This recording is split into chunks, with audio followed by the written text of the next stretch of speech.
Welcome back to Water's World. Fake news in the tank news and real news. That's the subject of tonight's Water's Words. Americans are confused, and rightfully so, about the Obama administration allegedly wiretapping Trump Tower because we don't believe what the media tells us anymore. Here's an example why.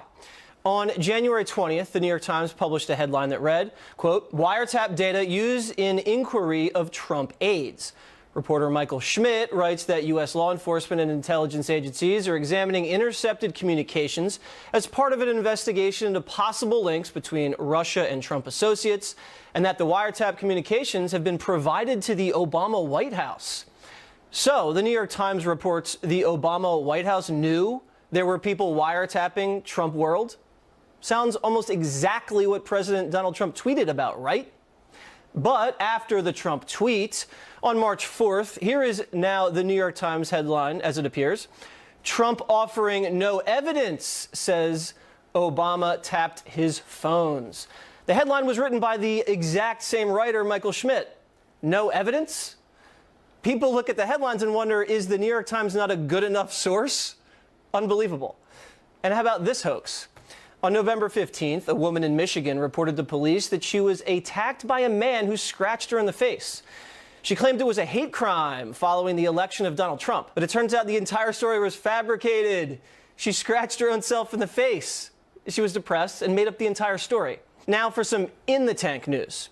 And just so you know, the next 4, possibly 8 years will be eye-opening because Water's World will be able to perfectly show the media double standard, how it covers the exact same thing differently.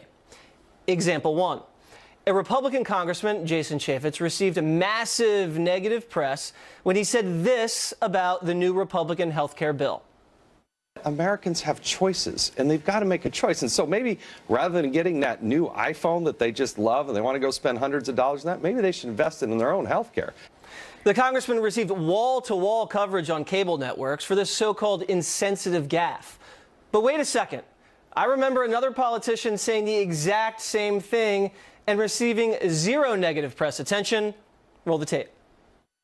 What I would say is if you looked at that person's budget and you looked at their cable bill, their telephone, their cell phone bill, other things that they're spending on, it may turn out that it's just they haven't prioritized health care because right now everybody's healthy. Nobody actually wants to spend money on health insurance. He said the exact same thing, but when a Republican says it, it's a gaffe. Example 2. Ben Carson said this a few days ago. That's what America is about. A land of dreams and opportunity. There were other immigrants who came here in the bottom of slave ships, worked even longer, even harder for less. Immigrants or slaves? This soundbite was the lead story on many liberal shows. It was called a gaffe, racially charged, and historically inaccurate. But guess who else said the exact same thing? Certainly it wasn't easy for those of African heritage who had not come here voluntarily, and yet in their own way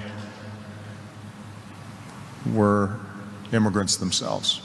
So you see, there's a different standard when Democrats say something because the press is in the tank. Now, for the real news this week. Things you may not have heard about much because you've been overwhelmed with fake news and hoaxes. Illegal border crossings down 40% in Trump's first month in office. That's way more than the 10 to 20% Homeland Security usually sees this time of year. Good news, right? And then there's this. Big-time gains for American jobs and wages so far under President Trump. 235,000 jobs were added in the month of February, following 238,000 jobs added in January, the best back-to-back rise since July.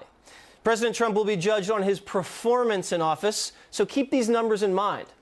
Speaking of big numbers, remember how department stores were dropping Ivanka Trump's line due to low performance?